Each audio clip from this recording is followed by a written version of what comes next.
नमस्कार, आपके साथ मैं हूं Sumera Khan. Super prime time में आपका स्वागत है। पश्चिमी उत्तर प्रदेश में पहले चरण की वोटिंग होनी है, लिहाजा तमाम पार्टियों का फोकस वेस्ट यूपी पर है। सभी दलों के नेता जाटलैंड के वोट बैंक को साधने की कोशिश में जुटे हैं।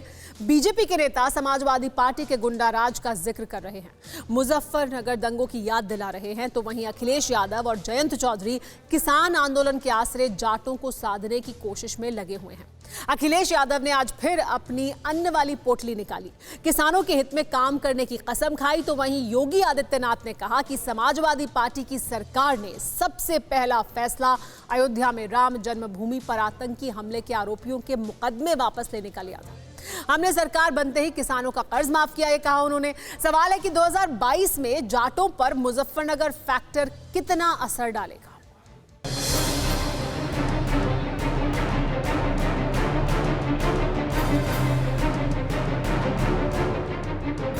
राष्ट्रपिता महात्मा गांधी के मारने वालों को सबक सिखाने का काम जनता करेगी। फिर से अगर वो अकेले में गलती कर दी तो वही दंगे कराने वाले फिर से लखनऊ की गद्दी पर बैठ गए। हमें मुकाबला झूठ से करना है, नफरत फैलाने वाले लोगों से करना है। सपा के नेता चाहे जनता को कितना भी धमका लें, अंतोगत्वा सरकार भारतीय जनता पार्टी की ही बनेगी। आखिरकार भारतीय जनता पार्टी ने किसानों को अपमानित क्यों किया? देवबंद में अमित शाह, बागपत में सीएम योगी, मेरठ में स्मृति ईरानी, इटावा में जेपी नड्डा, अखिलेश और जयंत बैठे थे गाजियाबाद में। ये जाटलैंड की जबरदस्त सियासी जंग की तस्वीरें हैं। गृह मंत्री, मुख्यमंत्री, केंद्रीय मंत्री से लेकर मुख्यमंत्री बनने की मशक्कत करने वाले तक तमाम सियासी दिग्गज जोर आजमाइश कर रहे हैं पश्चिमी उत्तर प्रदेश में। पश्चिमी उत्तर प्रदेश में 136 सीटें हैं, जहां पिछली बार बीजेपी ने सबसे ज्यादा 108 सीटें जीतकर सरकार बनाई थी। 2012 में इन्हीं 136 सीटों में से सबसे ज्यादा 58 सीटें जीतकर समाजवादी पार्टी ने सरकार बनाई थी। पश्चिमी यूपी में 27% मुसलमान हैं, वहीं 17% जाट हैं। मुस्लिम और जाट की जमीन से सत्ता का रास्ता बनाने के लिए मुजफ्फरनगर में उतरे थे गृह मंत्री अमित शाह। ये देवबंद की गलियां हैं, जहां घर घर घूम रहे थे अमित शाह, लोगों से मिल रहे थे, बीजेपी की पर्ची बांट रहे थे। देखते ही देखते सड़क पर समर्थकों का हुजूम खड़ा हो गया। भीड़ बढ़ी तो कोरोना गाइडलाइंस की वजह से अमित शाह को वापस लौटना पड़ा। देवबंद में लोगों के दरवाजे तक पहुंचने से पहले अमित शाह मुजफ्फरनगर में खड़े होकर लोगों को 2013 दंगे की याद दिला रहे थे। मैं आज भी मुजफ्फरनगर की जनता को पूछना है, पूरे पश्चिमी उत्तर प्रदेश की जनता को पूछने आए, यहाँ से लेकर सहारनपुर की जनता को पूछने आए कि आप भूले हैं क्या दंगे? जरा बोलिए जोर से, भूले हैं क्या? भूले हैं? नहीं तो फिर से अगर वो अकेले में गलती कर दी तो वही दंगे कराने वाले फिर से लखनऊ की गद्दी पर बैठ जाए। अगर कमल चुना तो दंगे नहीं होंगे। हमारे शासन में उत्तर प्रदेश के अंदर एक भी बड़ा दंगा नहीं हुआ। दंगा करने वाले जेल की सलाखों के पीछे। सिर्फ अमित शाह ही नहीं है जो मुजफ्फरनगर दंगे की बात कर रहे हैं। योगी आदित्यनाथ ने भी जाटलैंड में खड़े होकर 2013 के दंगों का जिक्र किया। मुजफ्फरनगर निर्दोष हिंदू भी मारे गए, उन पे मुकदमे भी दर्ज किए गए, और जब उन मुकदमों को हमारी सरकार ने खारिज किया कि नहीं ये सब फर्जी हैं, असली अपराधी तो दूसरे हैं, इन अपराधियों को ठीक किया जाना चाहिए, तो उनको बुरा लगता है।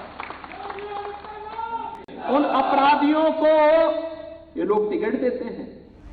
सवाल है कि अचानक मुजफ्फरनगर दंगे के गड़े मुर्दे क्यों उखाड़े जा रहे हैं? क्यों 8 बरस बाद भी बीजेपी के बड़े बड़े नेता बार बार मुजफ्फरनगर दंगे का जिक्र कर रहे हैं? तो सुनिए, इसका सीधा जवाब यह है कि 2013 दंगे के बाद पश्चिमी उत्तर प्रदेश में सियासी समीकरण ही बदल गया था। जाटों ने बीजेपी के समर्थन में जान लुटा दी थी। 2014 के लोकसभा चुनाव में 77% जाट बीजेपी के साथ थे। 2017 के विधानसभा चुनाव में 39% जाट बीजेपी के साथ थे। 2019 लोकसभा चुनाव में 91% जाटों ने बीजेपी को वोट दिया था। इस बार कहा जा रहा है कि पश्चिमी उत्तर प्रदेश के कुछ किसान बीजेपी से नाराज हैं। नाराज जाटों को अमित शाह ने पहले दिल्ली में आश्वस्त किया और अब जाटलैंड में खड़े होकर उन्हें उस दर्द की याद दिला रहे हैं जिसकी टीस 8 बरस बाद भी जाटों को तकलीफ दे रही है। इतना ही नहीं, बीजेपी अब जाट वोट बैंक को साधने के लिए पुराने रिश्तों का सहारा भी ले रही है। इसीलिए हरियाणा के तमाम पार्टी नेताओं को भी मैदान में उतार दिया गया है। दरअसल पश्चिमी उत्तर प्रदेश का हरियाणा से रोटी और बेटी का पुराना रिश्ता नाता है और यही वजह है कि अब पुराने रिश्तों की दुहाई देकर वोट बैंक को साधने की कोशिश की जा रही है। योगी आदित्यनाथ खुद शहर शहर घूम रहे हैं, घर घर लोगों से मिल रहे हैं, वोट मांग रहे हैं, पश्चिमी उत्तर प्रदेश में 5 सालों के फर्क को समझा रहे हैं। बागपत में जब योगी आदित्यनाथ थे तो उन्होंने फिर से पलायन की चर्चा की।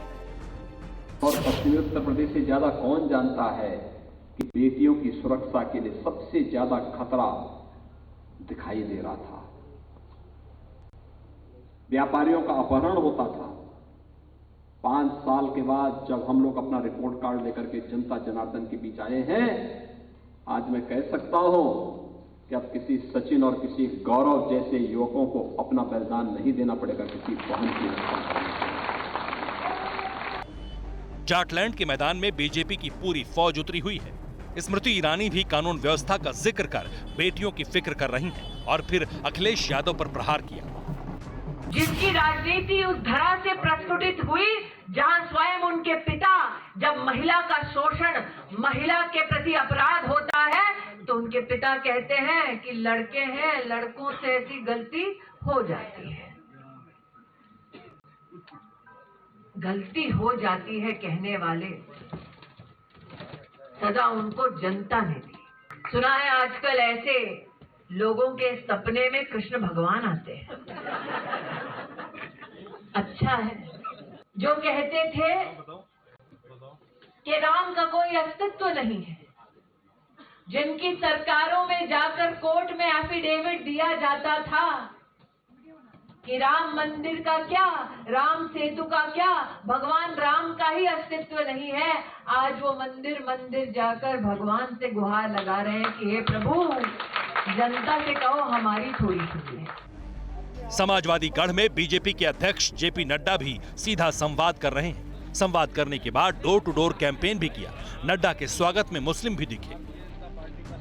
कई लोग आकर्षित करने के लिए भ्रमित भी करते रहते हैं और भ्रम में डालते रहते हैं।